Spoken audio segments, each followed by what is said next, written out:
இவங்களுடைய பேர் தான் கணேசன். இவங்களுக்கு விவசாய நிலன்ட்டு, சொத்து சுகன்ட்டு, காடுன்ட்டு நல்லா பூர்வீக சொத்தோட நல்லா ஒரு வசதியோட ஃபேமிலியா தான் வாழ்ந்துட்டு இருக்கிறதாவும் சொல்லியிருக்காங்க. இவங்களுடைய மனைவி பேர் பார்த்தீங்கன்னா நர்மதா. இவங்களுக்கு திருமணம் முடிஞ்சு கிட்டத்தட்ட இப்போ 8 ஆண்டுகள் ஆகுது. இவங்களுக்கு வந்து குழந்தைங்கள எதுவும் இல்ல. இது வந்து என்னதான் பணம், காசு, செல்வாக்கா வாழ்ந்தாலும், இது வந்து நமக்கு வந்து ஒரு பெரிய குறையாவே தான் இவங்களுக்கு இருந்துட்டுருக்கும். நர்மதாவுக்கு வந்து குழந்த பாக்கியம் இல்லைன்னு சொல்லிட்டு தான் எல்லாருமே நினச்சிருப்பாங்க. ஆனால் அப்படி இல்ல. இவங்க கணேசனுக்கு வந்துட்டு தான் இப்போ குழந்த பொறந்துக்கிற அளவுக்கு இப்போ மேரேஜ் பண்ணதுலேருந்து அப்போ ஏதோ ஒரு டைம் தான் ஒன்றாவும் இருப்பாங்க. அதாவும் சொல்லியிருக்காங்க. இவங்க வந்துட்டு வேலை தான் முக்கியம்னு சொல்லிட்டு வேலைன்னு வேலைக்கும் போயிடுவாங்க. அப்படியே ரூம்லேயே நம்ம வீட்டிலே இருந்தாலுமே அவங்க தனி அறையில் நான் தனி அறையில் தான் அப்படி தான் இவங்க 2 பேருமே இருந்திருக்காங்க. இப்படியே லைஃப் தொடர்ந்து போயிட்டு இருந்திருக்காவும் சொல்லியிருக்காங்க. ஆனால் ஊரே பார்த்திங்கன்னா நர்மதாவுக்கு தான் குழந்த பாக்கியம் இல்லை அப்படின்ற இவங்கள ஒரு மாதிரி தப்பாகவும் பேசுறதுக்கும் ஆரம்பிச்சிருப்பாங்க.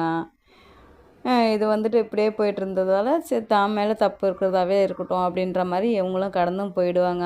ஆனால் இவங்க கணவர் வந்துட்டு பார்த்திங்கன்னா இது மூலிமா இவங்களுக்கு பெரிய ஒரு குறையாக இருந்துட்டு பார்த்தாலும் அதை விட சந்தோஷமாகவே நர்மதாவையும் வச்சு பார்த்துக்குவாங்க.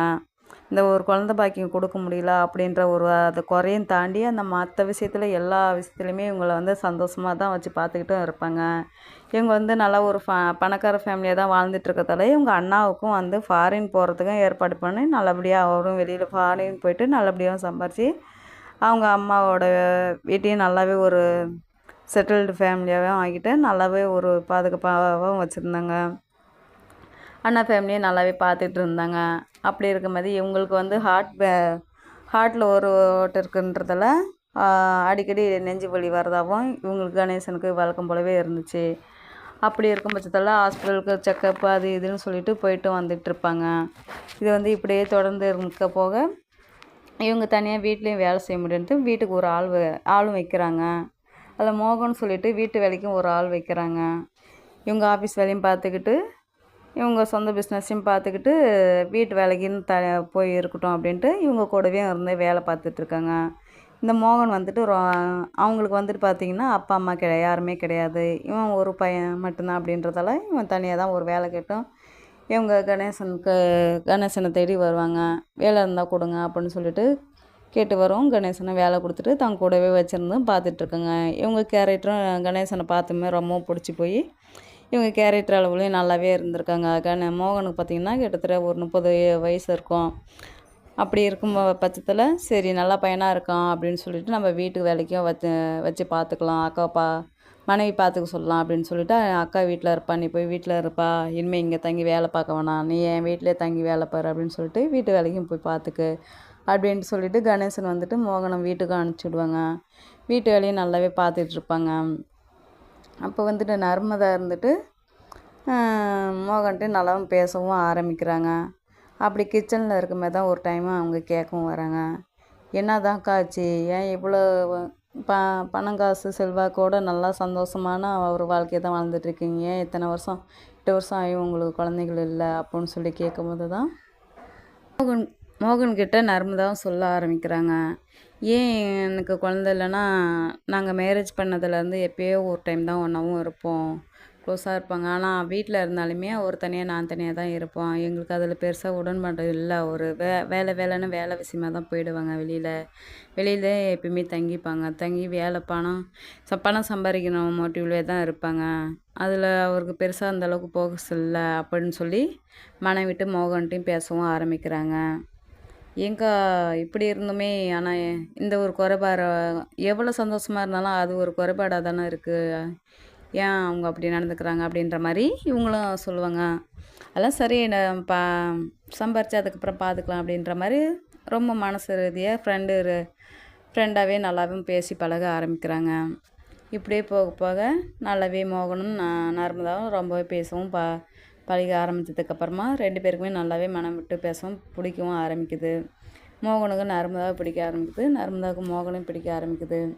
வழக்கம் போல் இவருக்கும் வீட்டையும் பார்த்துக்கிட்டு அவங்க ஆஃபீஸையும் பார்த்துக்கிட்டு மோகனும் இருப்பாங்க. இப்படியே இருக்கும்போது தான் ஒரு டைம் ஹார்ட் அட்டாக் வந்துட்டு கணேசனை வந்துட்டு ஹாஸ்பிட்டல் கூப்பிட்டு போவாங்க. இப்படி போயிட்டுருக்கும்போது போகிற வழியிலே வந்து கணேசனுக்கு ஹார்ட் அட்டாக் வந்துடும். ஹார்ட் அட்டாக் வரதுக்கு முன்னாடியே ஆனால் இவங்க வந்து நர்மதா பேரில் வந்துட்டு தான் சொத்து எல்லாமே என் ஒய்ஃப் பேரில் தான், எனக்கு அடுத்து தான் என் பொண்டாட்டி தான் வந்தாளணும் அப்படின்ற மாதிரி இவங்க மனைவி பேரில் எல்லா சொத்துமே எழுதியும் வச்சுருவாங்க. இவங்க வந்துட்டு அப்படி இருக்கும்போது எழுதி வச்சுட்டு பிறகு அப்புறம் ஹாஸ்பிட்டலு ஹார்ட் அட்டாக் வந்துடுச்சுன்ட்டு போவாங்க. போயிட்டுருக்கும்போது பாதி வழியிலே இறந்தும் போயிடுறாங்க. கணேசன் வந்துட்டு இறந்து போயிட்டதும் அந்த ஒரு அதிர்ச்சியில் என்ன பண்ணுறதுன்னு தெரியாதா. அப்புறம் இறுதி சடங்கெல்லாம் முடிச்சுட்டு அப்புறம் வீட்டில் தான் தனியாக தான் இருக்காங்க. இவங்களுக்கு அப்பா அம்மாலாம் எங்கேயும் சொல்லிக்கிற அளவுக்குலாம் யாரும் இல்லை அப்படின்ட்டு தான் வீட்டோட அதே வீட்டில் தான் இருக்காங்க. இவங்களுக்குன்னு துணைன்னு இப்போ யாருமே இல்லை.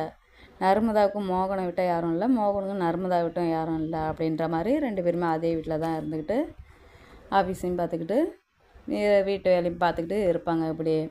அப்போ தான் மனம் விட்டு இவங்க நர்மதா வந்து பேசுவாங்க. பேசிகிட்டு இருக்கும்போது நீ தான் ஏதோ உன் ஃபேமிலியில் தான் ஏதோ ஒரு பிரச்சனை வந்துட்டு அந்த பொண்ணு போயிட்டு தான் சொல்கிறாளா, மறுமேரேஜ் பண்ணிக்க வேண்டியதானே அப்படின்னு சொல்லிட்டு இருக்கும்போது தான் மோகன் வந்துட்டு சொல்லுவாங்க. எப்படி அக்கா அக்கான்னு சொல்லிட்டு பேசிகிட்டு இருக்கும்போது ஆனால் இடையில வந்து நர்மதா இல்லை நர்மதா எனக்கு மேரேஜ் எல்லாம் தேவையில்ல, செட் ஆகலை, மறுமேரேஜ் எனக்கு பண்ணிக்க பிடிக்கல அப்படின்னு இடையிலே நான் ரொம்ப மன ரீதியாக மனசு விட்டும் பேசவும் ஆரம்பிக்கிறாங்க. அப்படி இருக்கும்போது தான் இவங்க வந்து கேட்கும்போது சொல்கிறாங்க, எப்படி நீ வந்து என் மனசில் இருக்க, ஒன்றை நான் மனசில் வச்சுட்டு இன்னொரு பொண்ணை நான் எப்படி மேரேஜ் பண்ணிக்க முடியும் அப்படின்னு மோகனும் சொல்லுவாங்க. அதுக்கு வந்துட்டு இவங்க நர்மதாவும் இருந்துட்டு க்ரீன் சிக்னல் காமிச்சு இவங்களுக்கும் அந்த ஆசைகளை வந்து நிறைவேற்றிக்கும் ஆரம்பிப்பாங்க. இவங்களும் இவங்களுக்கும் இப்போ 2 பேருமே பிடிச்சி போக மனம் விட்டு பேசி நெருங்கி பேசவும் ஆரம்பிக்கிறாங்க. ஒருத்தரோட ஒருத்தர் காதலை வெளிப்படுத்திக்கிட்டு மன ரீதியாகவும் உடல் ரீதியாகவும் உல்லாசமாகவும் ஆரம்பிச்சிடுறாங்க, வாழவும் ஆரம்பிச்சிடுறாங்க. பகல் நைட்டுன்னு கூட பார்க்காத 2 பேருமே உல்லாசமாக உடலுறவு வாழ்க்கையில் வாழவும் இல்லற வாழ்க்கையில் வாழவும் ஆரம்பிச்சிடுறாங்க. சரின்ட்டு மேரேஜ் பண்ணிக்கலாம் அப்படின்ட்டு நர்மதாவும் சொல்லுவாங்க. மேரேஜ் பண்ணிக்கலாம் அப்படின்ட்டு அதே வீட்டிலே தான் இருப்பாங்க. அதே பிஸ்னஸ் பார்த்துக்கிட்டு இவங்க எங்கேயும் வெளியிலலாம் யாருக்கும் சொல்ல வேணாம், நம்ம வீட்டிலே மேரேஜ் பண்ணிக்கலாம் அப்படின்ட்டு வீட்டிலேயே இவங்க தாலி கட்டிட்டு இவங்க ஹஸ்பண்ட் ஒய்ஃபாகவே நல்லாவே ஒரு இல்லற வாழ்க்கையில் வாழவும் ஆரம்பிக்கிறாங்க. அதுக்கப்புறம் 1 வருஷத்துக்கு அப்புறம் பார்த்திங்கன்னா ஒரே ஒரு பொம்பளை பிள்ளை பிறக்குது. அந்த ஒரு குழந்தைய வச்சுக்கிட்டு நல்லபடியாகவே சந்தோஷமாக வாழ ஆரம்பிக்கிறாங்க. அதுக்கப்புறம் ஒரு 2 வருஷத்துக்கு அப்புறமா இன்னொரு குழந்தையும் ஆரம்பிக்குது. ஒரு ஆம்பளை பிள்ளை ஒரு பொம்பளை பிள்ளையோட நல்ல ஒரு வாழ்க்கையோட சந்தோஷமான ஒரு வாழ்க்கையாக சேர்ந்து வாழ ஆரம்பிச்சிட்றாங்க.